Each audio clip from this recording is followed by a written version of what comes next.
What happened to you? That song. It flipped the switch. My little monster. Come here. She is like a jaguar now. Oh, my little perrito. This movie is pretty freaking sweet. I wonder if there's someone online who's done a very in-depth review of this company's history and filmography in a very funny and cool way.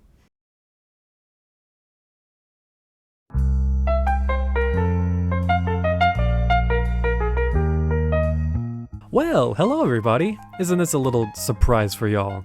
You know, being a world-famous animator and all, you think that I would have a lot to say about other animated films that try so desperately to capture that magic that Planes had that others simply don't. Seriously, they need to stop trying. No animated movie will surpass Planes as the greatest animated movie of all time. And for those of you who think I'm serious, I am. But in all honesty, this video, or actually this series, has been way overdue. And now, I'm finally sitting down and making an excuse for myself to talk about my favorite animation studio. Pixar has been a staple in my life ever since I was a little fat baby watching the first Toy Story movie on VHS. It's been my biggest inspiration to continue my dream of wanting to be a filmmaker, animator, and storyteller. If these little guys never started this company, then I think I would have ceased to exist. So, to show my love to this incredible team of artists, I will be going through every one of their movies and review how they did in terms of animation and filmmaking. Yes, that includes every short they've made, which is a lot. I don't really want to waste any time, so let's just jump right into it. But before we begin, let me break down how this series is going to work. So, each episode will focus primarily on 4 of their films, which will be organized by release order, and in between, I'll talk about some important real-world stuff that happened to the company. Also, every one of these reviews will be based purely on memory. I simply just do not have the time to watch 26 movies that I've seen a million times. So, if I get something wrong about a movie that I'm talking about, feel free to tell me how stupid I am in the comments. Although I'll probably rewatch the shorts since they're not feature-length films. Lastly, these reviews aren't going to be the most in-depth. I'm an animator, not a professional movie critic, so there will be times where I just won't have a whole lot to say about a certain movie on this list. Well, don't worry, I'll probably have a lot to say about most of these, but most of them probably won't take more than 10 minutes. I'm saving the longer sections for movies that really, truly deserve it. But there you go, that's how this will all go. So get your celery sticks, fill your cup of OJ, and let's game.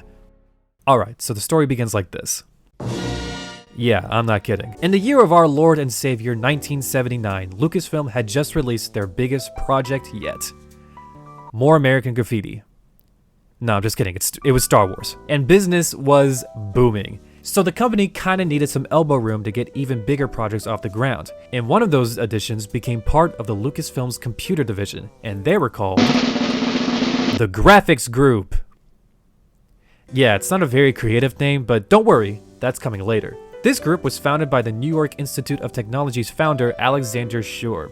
He and his employees, notably Edwin Catmull and Alvy Ray Smith, shared one similar interest that would be the main drive of the group: to make the world's first fully 3D animated film. This was a near impossible feat back when they first started, but they never stopped trying. Their years with Lucasfilm weren't the busiest though, with the group having really only worked on animation tools, but during this time, they also made their original rendering system, RenderMan. This would be the main rendering system that would help the team create their films in the future. Skipping ahead to 1983, they hired a guy by the name of John Lasseter, right after he was canned from a little studio called Disney, and then 3 years after that, the group was made into a corporation, funded by none other than Steve Jobs himself. Yep, this story just keeps getting weirder and weirder.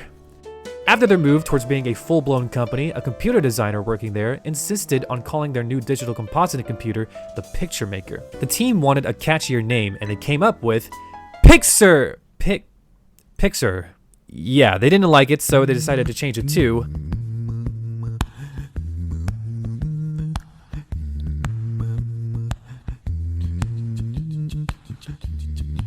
So for the next couple years of the company's life, they didn't really do a whole lot, just some work on commercials here and there. But the biggest thing they did was actually focus on being a computer hardware company and making hardware kits. These kits became very widespread, which caught the eye of Disney. They bought some of Pixar's hardware to evolve their animation process, and the first film under them to utilize it was The Rescuers Down Under in 1990. Meanwhile, a devious John Lasseter was busy creating little animation demos to show off their hardware's capabilities, with his first demo being the classic. So here it is! This is technically the first thing Pixar ever produced film-wise. It is a 2-minute long short about a little lamp playing with a ball, and I love it. Not only did it introduce, in my opinion, the best company mascots, but it also proved that Pixar was capable of making standalone films with 3D animation. Though technically this isn't Lasseter's first run with 3D animation, with his first being a short called The Adventures of Andre and Wally B. It was about this little blue gremlin named Andre and this bee named, you guessed it, Wally B. This was made back in 1984 and was groundbreaking in the film industry. But since it was only distributed by Pixar and not really their own creation, I don't personally consider it to be Pixar's first production. So after the success of Luxo Jr., Lasseter and the Pixar team went on to make 3 more shorts, with those being, in order, Red's Dream, Tin Toy, and Knick Knack. Knick Knack is literally a story about a snowman trying to get with a hot babe, and honestly, I gotta commend them for that. Also, listen to this theme song. Yo, yo, yo! Ah!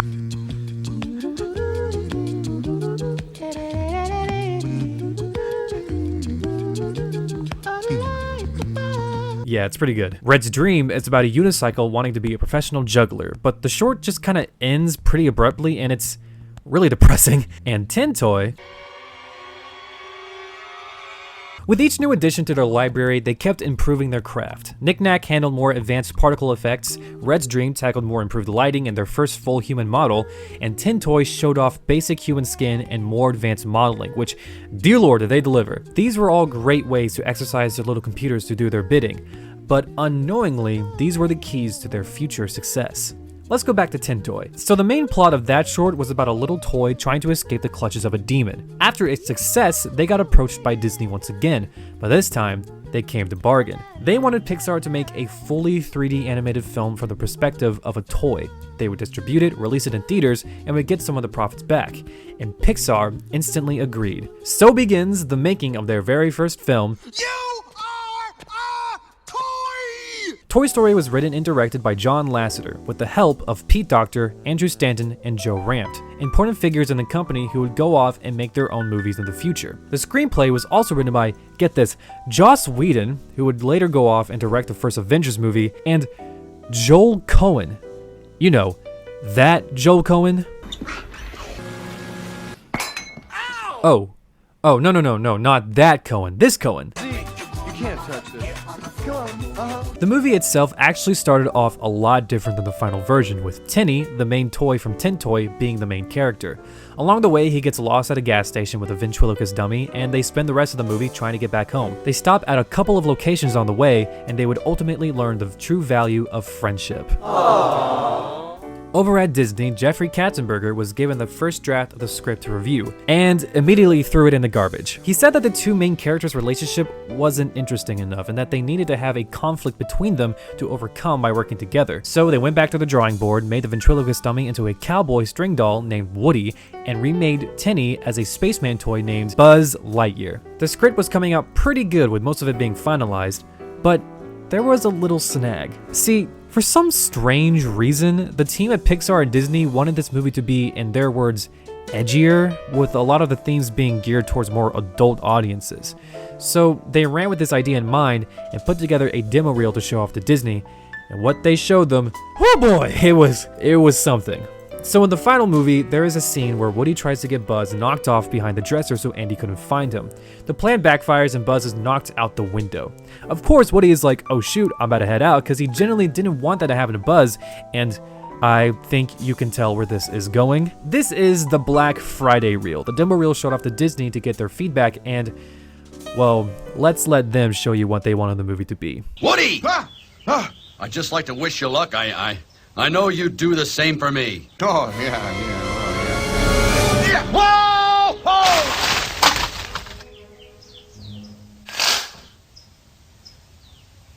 Whoa! What are you, what's everybody looking at? What? Hey, he slipped. I tried to. I couldn't hold that. It was he slipped. He's as good as roadkill. He ain't going to pizza now. Hey, spuds for brains.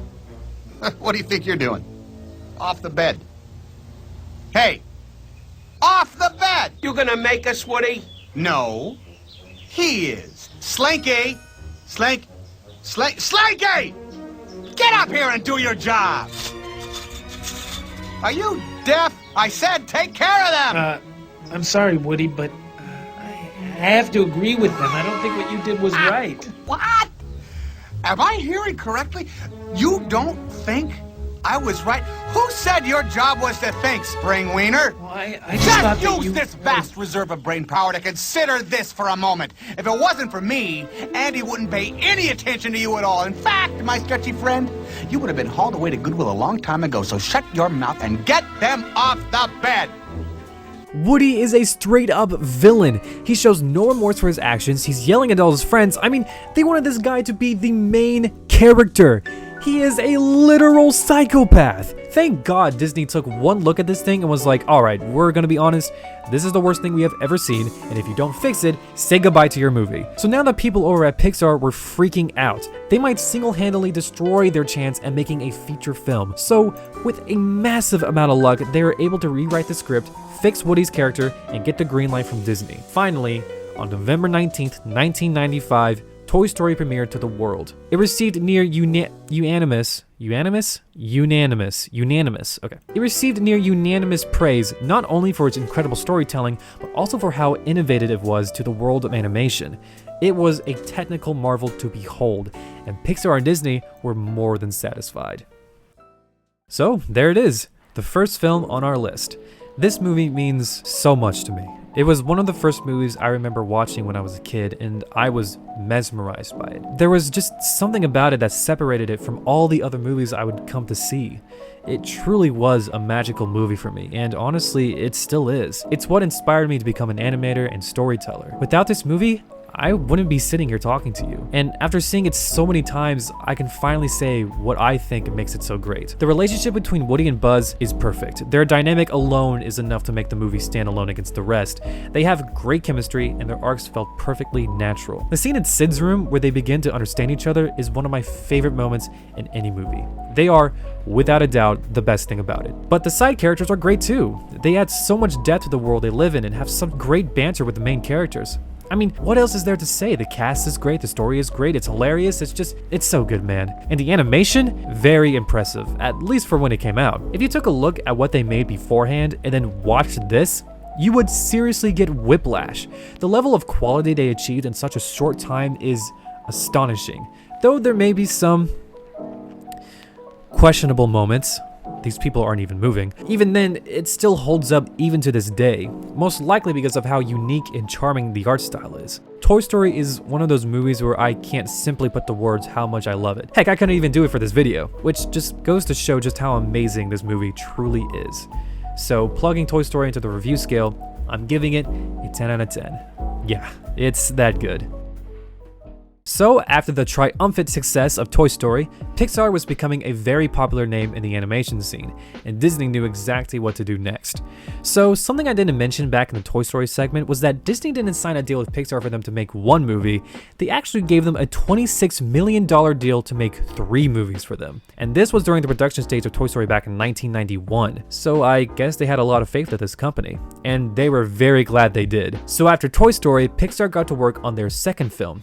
During the summer of 1994, Lasser, Dr. Stanton, and Raft came up with ideas for movies that they would eventually make, with one of those ideas being I'm in need of your assist. Oh, let's just cut to the chase. So early development for this movie started out pretty straightforward, with the writers taking inspiration from Aesop's The Grasshopper and the Ants. In the original story, the grasshopper lays around on a stupid little log while the ants work day and night storing food for the winter. When winter comes, the grasshopper begs the ants to give him some of their food, but they turn him away, and he starves to death, looking like Jack Nicholson from The Shining. The final film sticks with a lot of the original story's plot, but one massive change is the character of the grasshopper. Instead of being one figure that doesn't necessarily antagonizes Okay. Instead of being one figure that doesn't necessarily antagonize the ants, there was a whole army of grasshoppers that would force the ants to store food for them, pretty much acting as the antagonists. In the first draft of the script, the circus bugs actually turned against the colony, but Stanton felt that it would work better if they helped the ants fight off the grasshoppers. Development for the movie was going pretty smoothly until a certain someone got a little too bitter. Remember Jeffrey Katzenberger? So in 1994, he actually left Disney after some tension he had with the chairman of Disney at the time, Michael Eisner. In spite of this, he went off to make a studio called DreamWorks with the help of Steven Spielberg and David Geffen. The purpose of this studio was to be Disney's rival, and they began production on a film called The Prince of Egypt. But during the production of A Bug's Life, Katzenberger was able to get information about the movie's plot, characters, and release date from Lasseter. And in a fit of jealousy, Katzenberger ran back to DreamWorks and got started on the production of Who the hell is that? Okay, this movie is psychotic. It stars Woody Allen, which that decision alone is funny enough, and it's got the most backwards plot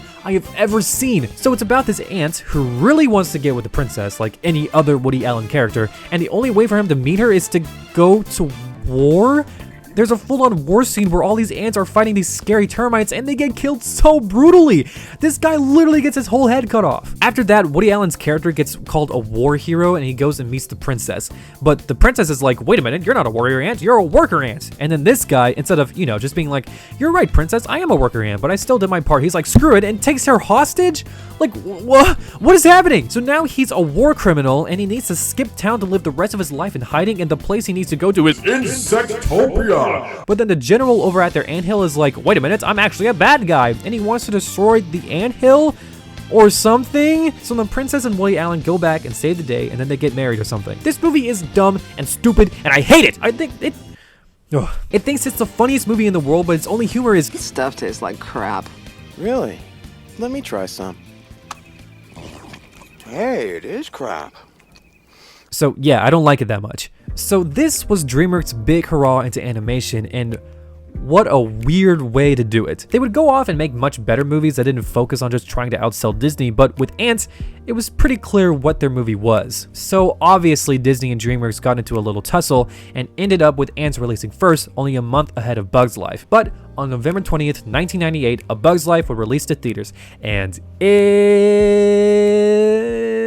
alright. Okay, let's get into it. It's a good movie, but there are some flaws with it. The first one being the main character, Flick. Flick is a little boring. He doesn't really have a lot going for him when it comes to basic charm. I would honestly rather watch the other characters over this blank slate of a character, but he does eventually have some character moments that are great. Another thing is the whole liar reveal thing. I just don't really understand why they also banished Flick. Better yet, why ban any one of them? They needed all the help they could get, yet this giant beetle that's the size of like 30 of them suddenly is useless because he's a circus performer? I guess it does kind of make sense because they don't really know how to fight, but they could definitely learn. It's not like it's impossible to train them. I don't know. There's a lot of decisions made in this movie that are a little dumb. Okay, now to the good stuff. Hopper is the best character in this movie. There's literally no contest. He has that same level of charm and villainy you would expect from a 90s Disney villain like Jafar or Hades, and it's made possible by his animation and his voice actor. Speaking of his voice actor, let's see who it is. Oh. The other characters are great too. I used to love the caterpillar when I was a kid, and finding out he was voiced by Joe Ranft himself was a nice surprise. I love each and every one of their unique personalities. They give so much life to this movie. And the princess is also great. Who is she voiced by again? Hold on, let me do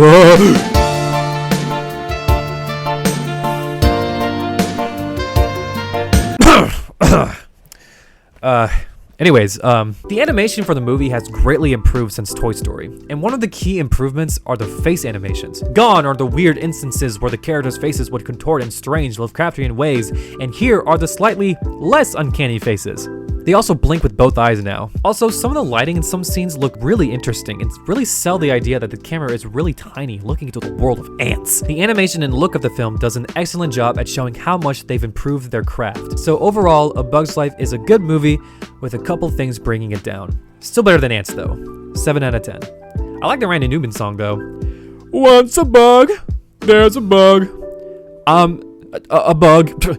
A Bug's Life was also the first Pixar film to have a short be featured before the movie, and that short was... It's about an old man playing chess with himself. It confused me as a kid, and it confuses me now. So it sucks, 8 out of 10. Disney and Pixar couldn't stop thinking about a potential sequel for Toy Story, and ideas for one sprang to life only a month after the first film's release in December of 1995. John Lasseter and others went to Joe Roth, Katzenberger's replacement after he left, and he embraced the idea of a sequel, not as a feature release, but as a direct-to-DVD release, since Disney had recently started producing direct-to-DVD sequels to their previous movies, and so they got to work on You, my little cowboy friend, are gonna make me big bucks. So the idea of the sequel started out as a question. How would a toy react if they stopped being played with? They explored it a bit in the first film, but they really wanted to delve deeper into it. This came with the idea of a collector finding Woody at a yard sale. This idea of Woody as a collectible set came all the way back in 1990 when Toy Story was actually a Christmas special titled A 10-Toy Christmas. They added more characters to Woody's lore with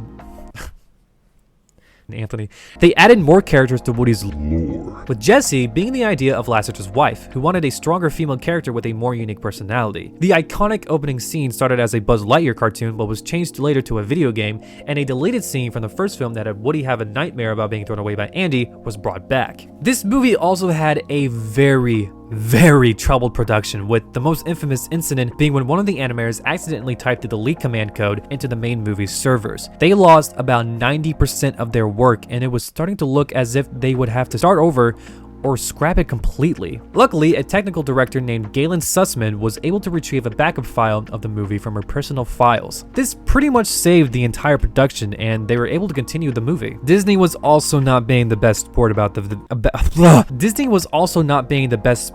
development at all. Since Lasseter was too busy working on A Bug's Life, Disney kept adding more and more people to the production side of the sequel until Lasseter came back and replaced Disney's people with his own. They also changed their mind about a DVD release and wanted to make it a theatrical release. Since this would make it the final movie for their deal with Pixar, Disney decided on a new 5-movie deal, with Toy Story 2 not being a part of the 5 movies. There was even a point in production where Pixar wasn't satisfied with how the movie was turning out and asked Disney if they could remake it. Disney refused and told the studio they had 9 months to finish the movie. This was the main reason why Lasseter came back after A Bug's Life, and he and his own production team helped fix and finish the film. This 4-year production started a little bit of a rupture in Disney and Pixar's relationship, and later on escalated even further. But none of that matters right now because it's finally out! On November 24th, 1999, Toy Story 2 was finally released, and given all the crap Pixar had to deal with making it, it came out fantastic. This is one of the best animated sequels, if not the best animated sequel. I think my favorite part about it is that it still feels like the first movie, yet does stuff that completely reinvents the universe they live in. I love the additions of Jessie and Bullseye, and Stinky Pete is a fine foil. He's a little dopey, but he kind of grows on you. I legitimately thought the last time we saw him, he just goes off and dies. I don't really know why, but seeing the Barbie doll kind of made me think he was about to be mutilated, and that's just hilarious to me. The rescue mission in the Toy Story is one of my favorite scenes as well, and the whole thing with the Buzz clone was genius. I love how it gave Buzz a chance to see just how unbearable he was in the first movie. And all the stuff with Zurg and Buzz is just, mwah, perfection! This is literally the best scene in the entire Toy Story franchise. I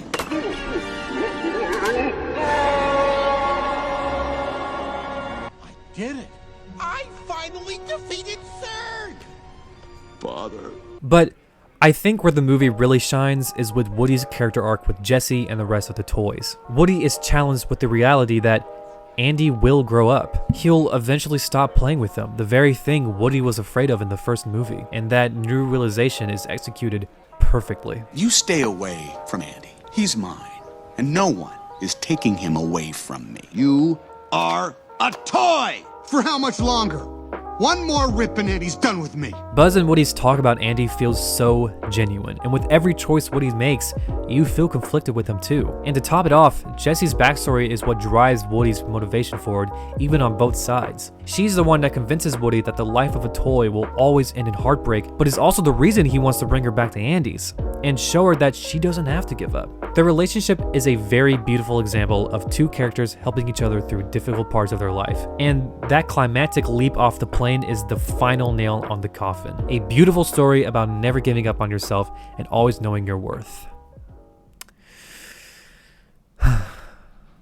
Anyways, the actual best part of this movie is Al, baby! Yeah, baby! Al, the king of Toy Story! Al is the greatest Pixar character ever made. You know what? No, the greatest anime character of all time. Not only is he just flawlessly hilarious, he also dresses up as a giant chicken! He's also voiced by Wayne Knight, who gives the performance of a lifetime. Listen to how utterly raw these emotions are. I found him! You're a genius! He's just like new! Yes! Yes! You got a deal! Toy Story 2 gets a 9 out of 10, solely on the perfection that is Al's character. And all the other stuff I said too, I guess.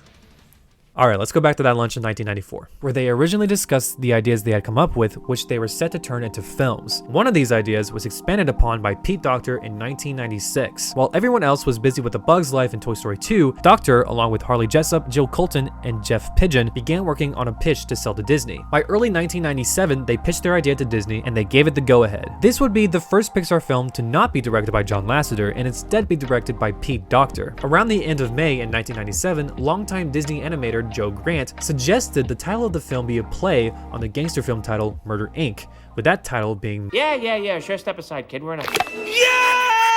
The production of Monsters, Inc. luckily skated by without any drama, since it was under production during when most of the company was focusing on A Bug's Life and Toy Story 2. Overall, it sort of became the most relaxed production period Pixar has had yet, so there really isn't a whole lot to talk about on the development side of things, other than how the story evolved with time. The first draft of Monsters, Inc. was actually not focused on a monster character, but about a 30-year-old man dealing with the monsters he drew in his childhood. Each of these monsters represented a fear he had, and conquering them would be the only way to get rid of them. One thing to note about this is that the premise actually sounds a lot like 2 other movies Pete Docter would go on to direct at Pixar, so I wonder if this plot will actually come back to inspire those movies. Docter ends up scrapping this idea in favor of the premise of a buddy movie with a monster and a child. From there, they came up with the idea of the monster working at a factory where they collect screams, and that the child will accidentally fall into this other world and cause chaos. The role of the monster, at the time named Johnson, would constantly switch from scarer to technician to janitor to pretty much any other office role,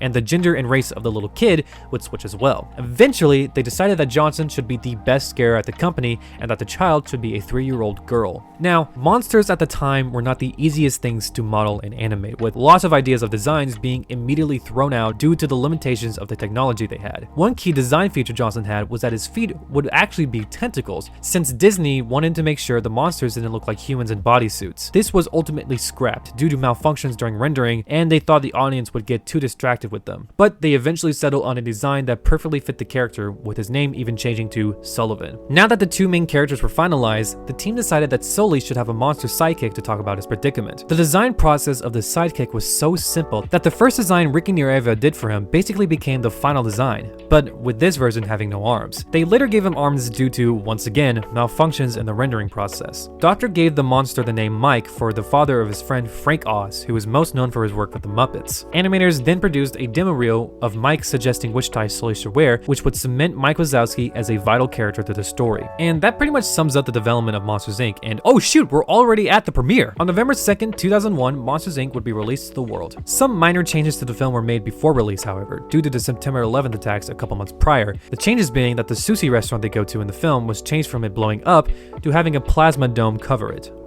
Personally, I believe this to be one of Pixar's most creative movies. The idea of monsters working at a factory sounds so basic at first, but what they do with it excels it in every way. The relationship between Sully and Boo is so heartwarming. I can't help but smile when they have a cute scene together. It just feels so genuine and that they really do have fun with each other, which all pays off by the end of the second act, up to the very last shot of the movie. Their friendship is what gives this movie its love, and if it was done any differently, I think the movie would have suffered. Not only that, but the relationship Mike and Sully have is fantastic as well. They are great at bouncing off each other and giving each other something to work off of. Watching their friendship be strained over the course of the film truly feels heartbreaking, but you understand them both for having their issues, and the scene of them in the cave is the perfect example of that. If we can just get down to that. Whoa, we? No. There's no we this time, pal. If you want to go out there and freeze to death, you be my guest. Because you're on your own. The villain characters are awesome. Randall is such a delight to watch, and he works great as a foil to both Mike and Sully. And now, we have to talk about this animation. Randall's character animation is so fluid and expressive. It's impressive that their technology wasn't capable of doing tentacles for long periods of time, yet can do all of this. peak animation right there. This is also the first film Pixar has done that beautifully captures realistic hair movements. Sully's entire body is covered in hair, and it's impressive to see how detailed it is for a giant character like him. Plus, all the other monsters in the background have very unique animations to them that give them a lot of personality. A movie that has the majority of its cast be something like Monsters needs to have an extreme amount of diversity when it comes to the designs and movement, and I have to say, I think they nailed that aspect. And the soundtrack? Bro, don't even get me started! Right off the bat, you're hit with this. And it just gets you into the mood, man! I think this movie has one of the best Pixar soundtracks. You just simply can't beat it. Monsters, Inc. is such a special film. I have the same amount of connection to this film as I have with the first Toy Story. These two films are what define me as an artist and storyteller. And for that, it only makes sense to give Monsters, Inc. this score. 10 out of 10. Just what an astonishing movie. So even though this came out after Toy Story 2, this is the second Pixar movie to have a short be featured before it. And I'm gonna be honest, it's one of my favorites, and it's called For the Birds is a short about this group of snotty, bratty little birds who get annoyed with this thing, but when their petty plan to get rid of them backfires, they get skinned alive and are forced to live the rest of their days naked and cold, doomed with the knowledge of the hideous beasts they almost turned out to be. Cute bird film, 8 out of 10. And there we go, the first entry of this series. Toy Story started the evolution of 3D animated films. Bugs Life was Bugs Life. Toy Story 2 gave us a groundbreaking addition to the story, and Monsters, Inc. became one of the company's most creative films. With such a fantastic start to this company, it's gonna be hard to try to top these first 4 films. Spoiler alert, they do.